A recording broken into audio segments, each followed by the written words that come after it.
make this climb. My life deserves this shift. So I'm about to jump this cliff. I'm about to jump this cliff. I'm about to jump this cliff. My life deserves this shift. So I'm about to jump this cliff. Hi, welcome to Cliff Jumpers with Dre and Sheila. We're excited today because we've got an interesting topic for you today. We got a call in from our audience and they want us to talk about being self-centered.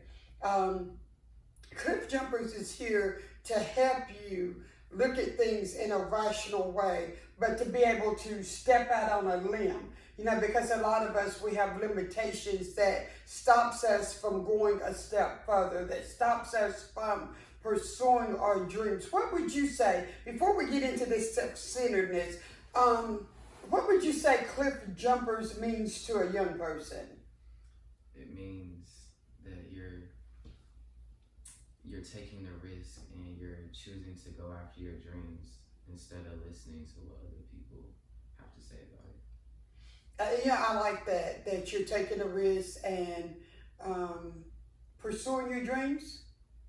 Okay, so understand that Cliff Jumpers encourages you to actually do something. Cliff Jumpers is like helping you to form a plan of action, because everyone knows that nothing happens until you take action. And so if you want your life to change, you have to be active in that change. You have to take an active part in the change being made manifest in your life. And so we just wanted to let you know that, you know, Cliff Jumpers is for those that's afraid to move forward because, you know, they have questions that they need answers. It's for people that feel downtrodden, like misfits, all alone, because all of us has been there at some point in time. And so we use Cliff Jumpers to help you to overcome your greatest fears. So feel free to write us and send us information, and we'll be more than happy to research and come back and answer the questions that you may have concerning the ordeals and the different things that's going on in your life. Now, today's topic is a good one. Today's topic is, what does it mean to be self-centered, and is being self-centered a good thing or a bad thing? So just right off the rip, Dre, what would you say? First of all, being self-centered means, the definition of it is that you are self-centered. Everything is all about you. You're only interested in your well-being. It's you, or me. Everything's all about you, no matter what's going on. Something could even be going on in someone else's life, and you find a way to make it about you. So today, we're talking about whether this is good or bad. And, you know, I would say that, you know, there's good and bad in everything. I can find the bad points of being self-centered, but there's also some good points to being self-centered. So just right off the rip, Dre, what would you have to say about being self-centered, and what does being self-centered look like in your eyes? Well, with the way you put it, being self-centered would be a bad thing. But I feel like you should focus on yourself more than others, but you should also give back though. Like it's a balance to both. Like you can't just like always be focused on other people though all the time.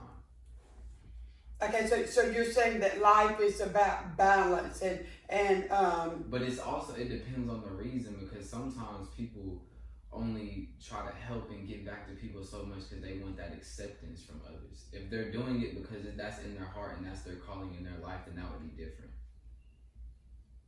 Okay, so you're saying that it should be balanced out with what we do. So it needs to be coming from your heart. It needs to be coming from a right place, and it needs to be balanced. Now, I see being self-centered as good and bad. If you self-centered to the extent where you don't care about anyone else, that's when I consider it to be bad. I agree with you. To a certain extent, we need to be self-centered because you need to focus on who you are as a person. You need to focus on you and accomplishing what you need to accomplish. Now, but to be well balanced as you focus on you and what you need to accomplish, then, I call it being single-minded. Other people might say, they would call it self-centered, but you have got to be able to focus, regroup, analyze, redirect, and so you've got to be in tune with what's going on with you. But you got to know your goals, where you're trying to go, what's your stumbling blocks, what's hindering you. So being self-centered in that sense is actually a good thing, because you are reevaluating yourself on a regular basis. You're thinking, this is good, this is not good, and so it's all about improvement. Now, being self-centered when it's a form of improvement, I think that that's a good thing. Being self-centered and being selfish does not go good together. So if I'm self-centered, but I'm self-centered as far as being driven for a common goal, a common purpose. I can be self-centered over a goal or a common purpose that I want to see it all the way through. So that's going to be my constant focus. And so when you're thinking of self, you have to realize that we are our brother's keepers. So you don't want everything to be all about you. You've got to step outside of the box, and you've got to think about others sometimes. But the way that the person who wrote this is talking about, they're talking about a person that no matter what, they're not talking about, building your self-esteem, building your self-worth. They're not talking about it in that sense. The person that they're talking about, they're saying that this person takes everything and make it about them, meaning that they could be having something going on in their life, and it's actually about them, not this other person. This other person will step in and make their event about them, and so that's when I see it as negative, because everything's not about you, and a whole lot in your world, everything's about you. But when you venture out into somebody else's world, you can't go over and take whatever they're experiencing, whatever they're doing, and take the focus off of them and put it on yourself. Now that's when being self-centered becomes bad, not a good thing, because now you've taken the focus off of their situation and put the focus back on you.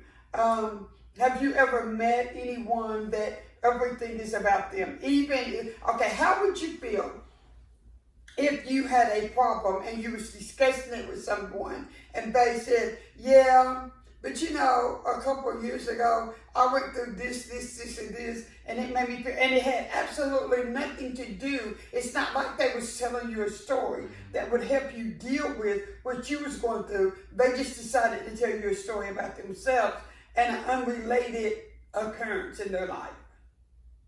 I'd stop talking to them about my problems. You stop talking to them about your problem? Yeah. I'm not real big in talking to people about my problems anyway. My circle is very small, but I'm actually going to talk about my problems too. But we all have problems. First of all, we want it known that everybody has problems. Nobody is exempt from having problems. Everybody has things that goes on in their life that they're not comfortable with, that they don't like, that's a problem, they get frustrated. So that's part of the human condition, that we're going to have problems, we're going to have different things at different times. But, by the same token, if I'm crying and I'm telling you my heart, and you start talking about yourself in the middle of me crying, then that's a problem. And that tends to make people not want to be around you. And like you, I definitely wouldn't keep trying to tell that person my problem, because I know, number one, they're not going to really care. Number two, whatever is going on with me is really not that important to them, that it's all about them. So in saying all of this, I want us to understand that every relationship is about give and take. giving. Hey guys, thank you for tuning in to Cliff Jumpers. Please go down to the bottom and hit that red subscribe button if you want to see when Dre and Sheila go and post a video at 9 p.m. on Wednesdays and Fridays. This is our merchandise. We have t-shirts, hoodies, and masks, and much more to come. So guys, please go ahead and subscribe.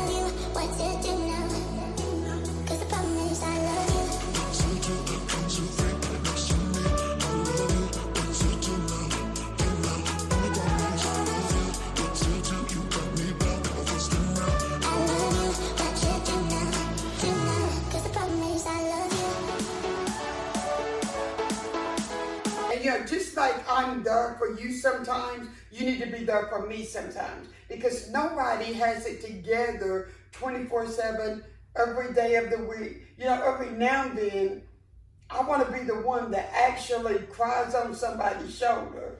And that's, I don't get that opportunity often because I'm normally the one that everybody calls. But, every now and then, I take a day and I say, I just literally cannot listen to anybody's problems today because I got to deal with my own emotions. I have to deal with me and the issues that I have going. That's not being selfish. That's doing what we talked about in one of the other shows. That's getting distracted, detached. That's getting detached from everything going on around you, so you can rejuvenate, so you can reach into the spiritual realm and be filled. That's completely different than someone who, no matter what's going on, they make it about them.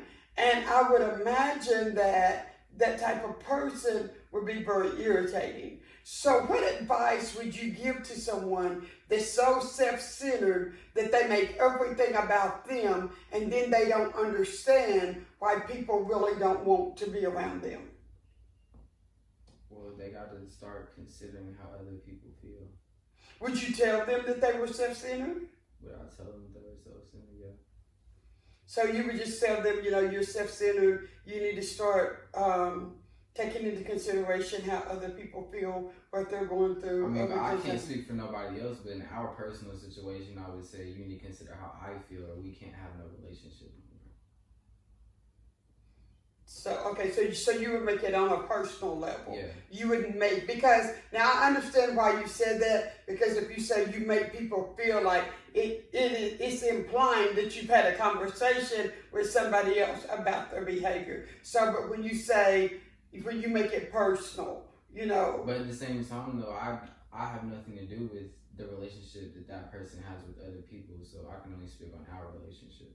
Okay, that's understandable. So in the way that you handle things, you only speak on the things that is relevant to the relationship at hand. So, and I can understand how that would be helpful, because you're saying, okay, this is firsthand experience. When I talk to you, this is how you make me feel. You're disconnected, you're self-absorbed, but yeah, and I want to tell everybody, be careful how you talk to people, because you can have this type of conversation, just don't put them on the defense. Because if you go at someone in a aggressive manner, and it's too aggressive, whether they know that you're right or not, they're going to go into self-defense mechanism. And so we're going to be in self-defense mode. And so they probably will not even hear the bulk of what you're trying to get them to understand. So I would say to people, make sure that you are making sure that when you're having these kind of conversations, that everybody feels neutral. Nobody feels like that they have to be on the defense. So when you talk about these types of subjects, you want the right atmosphere. You want the right tone. Understand that your tone of voice can change everything. Like I always thought that my voice just carries. Well, in some situations, people may or may not have felt like that I was actually yelling at them. So if I was talking to someone about them being self-centered, I would make sure that I lowered my tone. I would choose my words wisely in that I don't put them on the defense so they actually could receive what I was trying to say. This is how this makes me feel. But we have to consider why is that person self-centered in the first place? Maybe it's a self-defense mechanism. Maybe it's because they feel insecure in some type of way. You never know another person's history. You never know another person's background and what they've been through. Now, they may from time to time give you a glimpse into their past, but we don't always know another person's past. We don't always know what they've been through. So maybe it's something in their past. But my question is, do you just stop talking to them? Or do you help them try to see that they're self-centered? You can't make nobody change. So, if they're not ready to receive the information, then it don't matter what you say. Okay, so if they're not ready to receive it. But would you bother giving them the information, or would you just say, this is not a healthy relationship for me? No, I'd give them the information, but if no changes are being made and no effort is being put in to change it, then why should I still be friends with them or have that relationship with them, whatever their relationship is? Okay, now we're going to talk about self-preservation because it goes with this self-centeredness. Because you've got to understand, because I already know that I'm going to get an email tomorrow that says, which is something about ride or die friendship and loving each other past our faults and not giving up on each other so easy. But I say that because I'm young though, so I'm talking about from my personal experiences.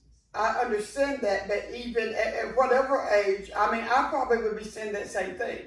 Because, some of this stuff doesn't have an age limit on it. Whether you're young or middle age or old or whatever you are, you pretty much say, okay, that's something that I don't want in my life. You have the right, because remember that you're the author and finisher. God's the author and finisher, but you're writing your story too. And so you have to realize that you have to decide what is healthy for you. So before anybody sends me any emails, any texts, any voicemails, we're not saying that you give up on people, because you're going to always pray for them. You're going to always wish them well. And if they need your help, most certainly you would give them help.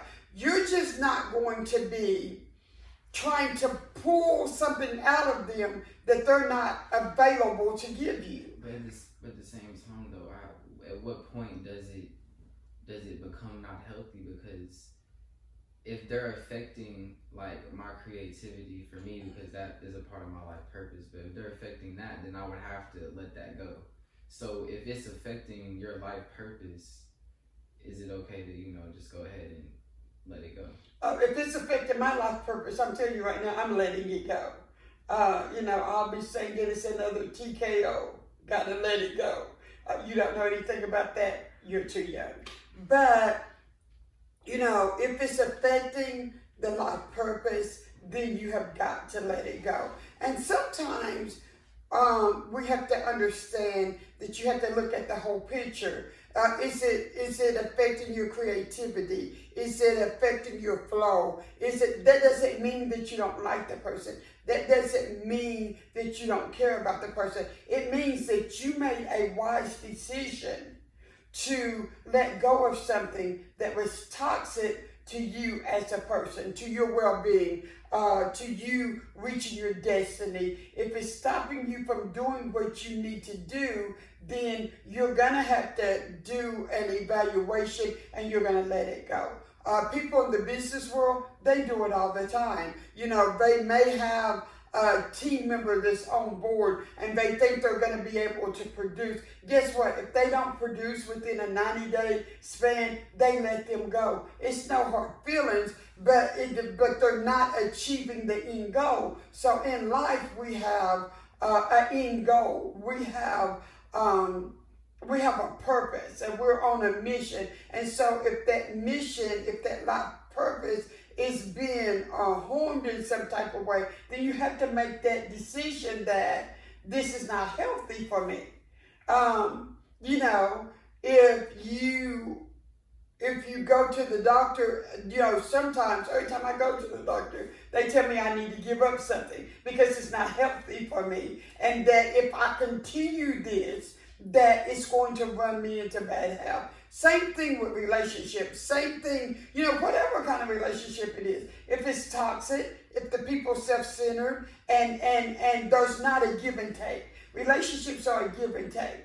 And if you're doing all the giving and they're self-centered and it's me, then you have to make the decision whether this is a toxic relationship, whether it's healthy or not, and be willing to make the cut. Well, I think that's it on our topic today, that they said us what it means to be self-centered. And they even gave us a storyline where this one person made everything all about them. No matter what was going on, it was still all about them. We talked about how sometimes it's healthy to be self-centered, but that's when it's operating within your goal, within your purpose, when it's helping you to stay focused and on task.